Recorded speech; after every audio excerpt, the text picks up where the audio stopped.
Jalen, knowing that you guys have played the Pels 3 times this season, really good battles, just Really, 3. Beat them twice, lost that first game. But what have you taken away from kind of every time that you guys have gone up against this team? It's been high-level competition every time we played them. And I think towards the end of the year, everybody's really battling for spots. So I don't think it's had the same playoff energy that it'll have this series, but it's been really close. You know, we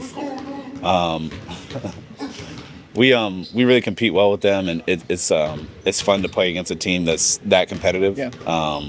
But yeah, I feel like every game we played, especially the last 2, just really felt like a playoff environment, and everybody's kind of battling for the seeding at that time. So I thought we were able to replicate the playoff environment a little bit each time we played them, and looking forward to this matchup, and should be fun. Hey, you keep mentioning the playoff environment. How much are you looking forward to just kind of experiencing what that's like inside of Paycom Center tonight? Oh yeah, I'm excited.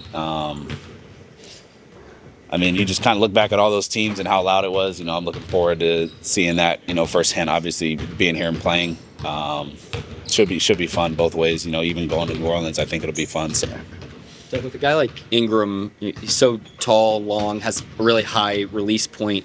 What are some keys defensively if you're in that one-on-one matchup with him? He's a really good player. He's having another really good year.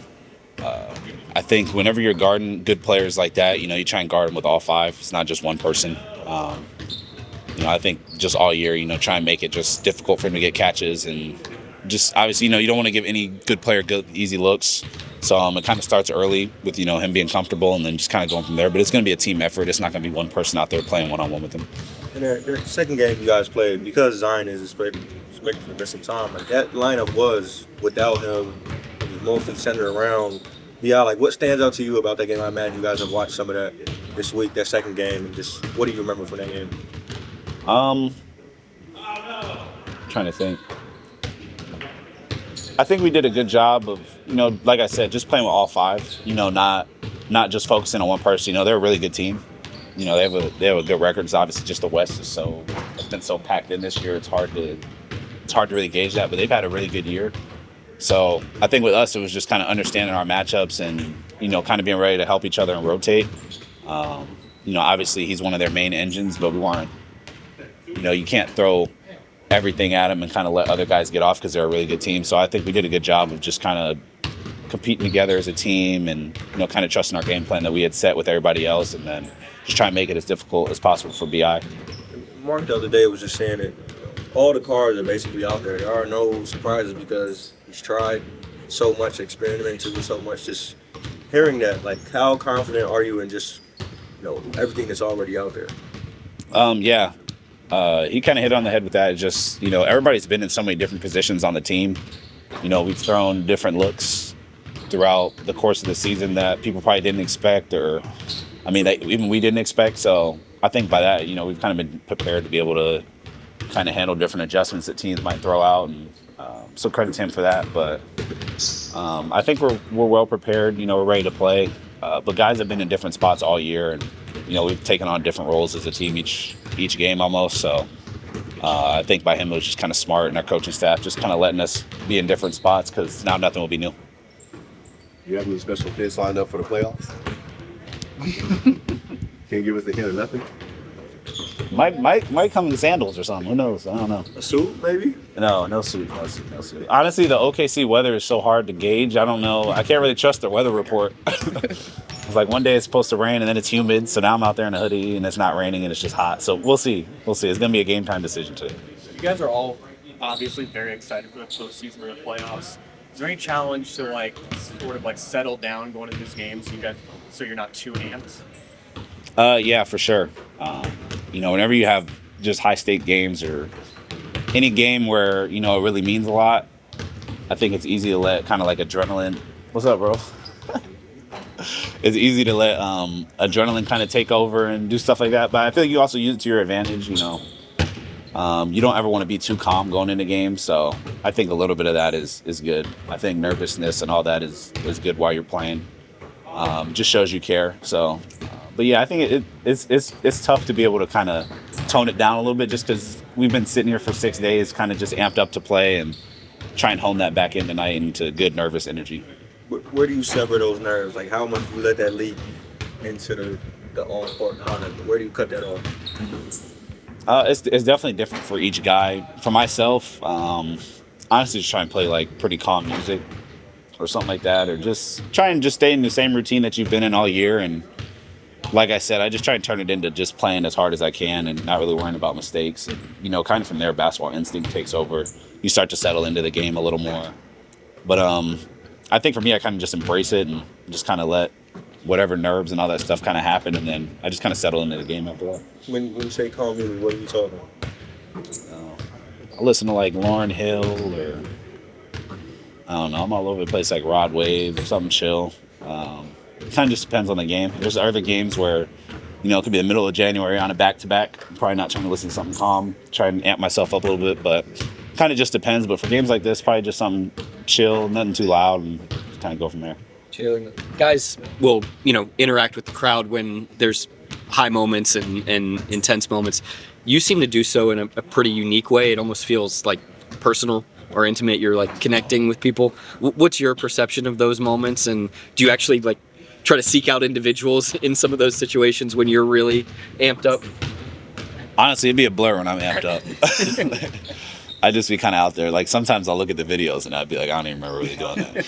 But yeah, it's just fun to interact with the fans. I've been saying that all year. Just, a lot of people, will drive an hour to come watch us play, or, you never know like the circumstances of people coming through to the games. It could be their first, it could be their last. So try and just give like good energy, and, I end up doing whatever in the stands. Half the time I don't remember it until I see a video. So whoever's right there, you're probably going to get yelled at or high-fived or something. I don't know. Aaron, just what has this past week been like for you personally, but also for the group as a whole? It's been exciting, being able to watch some of the playing games, preparing for, the game tonight. We spent a lot of time just kind of working on us, getting better, trying to prepare.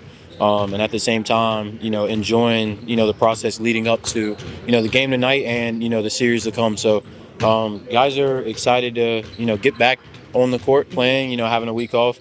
And looking forward to just kind of, handling our business and making sure we're ready to go. I know you said you're focusing on yourself, but knowing that you've faced the Pelicans 3 times this season, really good battles between these two teams, what do you take away from those meetings with the Pelicans? Yeah, I think you understand, their level of play. They're a talented group, obviously, group of, a number of competitors. And, it's playoff basketball, so you can't take anybody lightly. You can't have any approach that you might have had in the regular season.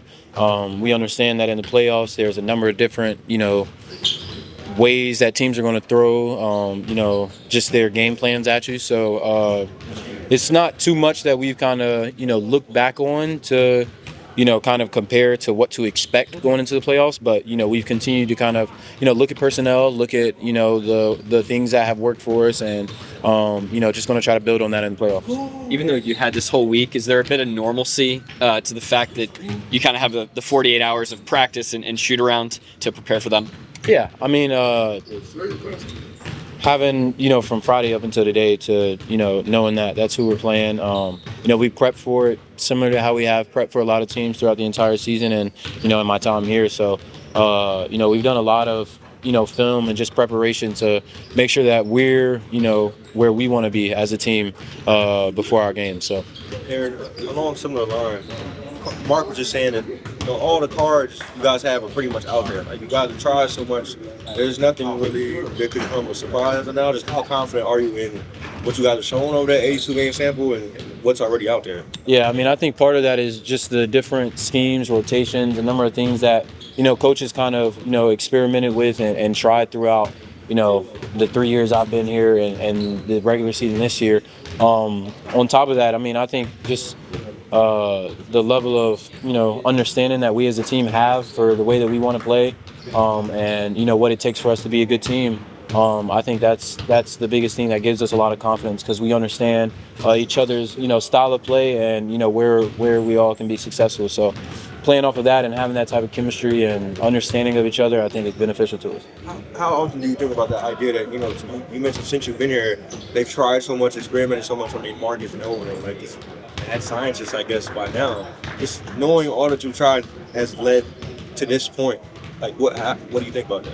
Yeah, I mean, it from a logical standpoint, it makes a lot of sense. And I mean, you hit it on the dot. He's a mad scientist. Like, I think he has a perspective and an understanding of, how to prepare for situations and the playoffs, and just making sure that the number of guys on his roster are ready to go. So, I mean, he knows we trust him, and we know that he has a feel for what he's doing, and we just continue to kind of build on us and make sure that we're individually ready to go. And for you, you were a back 10 pick in the draft. There aren't a ton of bottom 10 picks that are in rotations in the league, maybe not even still playing. Like, for you to get this opportunity to play a playoff game today, like, what does that mean to you? Man, I've just been blessed. I've stayed head down, worked hard, trusted, ran my race. And, I mean, the guys here, the staff, they've given me a chance. And, I just try to take advantage of my opportunity. So, blessed, don't take it for granted, super grateful, and looking forward to, everything that's ahead. You've been known more this year as one of the more dynamic cutters in all the NBA. Is that something that's always been in your game? And then with cutting, do you think that's sort of like a natural thing, or is that like a learned skill? Yeah, I mean, I think it's something that was kind of emphasized and something that I kind of realized when I got here.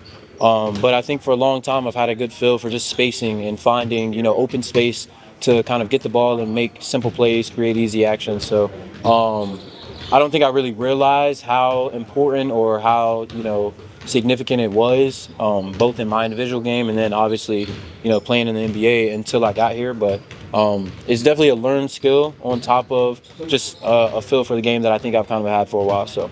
What are you expecting out of the crowd tonight? Oh man, I'm excited. I'm expecting just a complete whiteout and just like blaring noise throughout the entire game and a lot of barks. I want to hear a lot of barks. I can't wait. I hope we run out and it's just like. That's fun. Have you been seeing the signs and stuff, just kind of the buzz building around the city? Yeah, I mean, it's been awesome. Just the buzz and the level of just anticipation for the first game. I've seen a lot of, the things around the city, signs, and I feel like there's like, just like you said, a buzz. People are just like excited and kind of talking about it like it's a rumor, like, oh, the Thunder's in the playoffs. So it's exciting.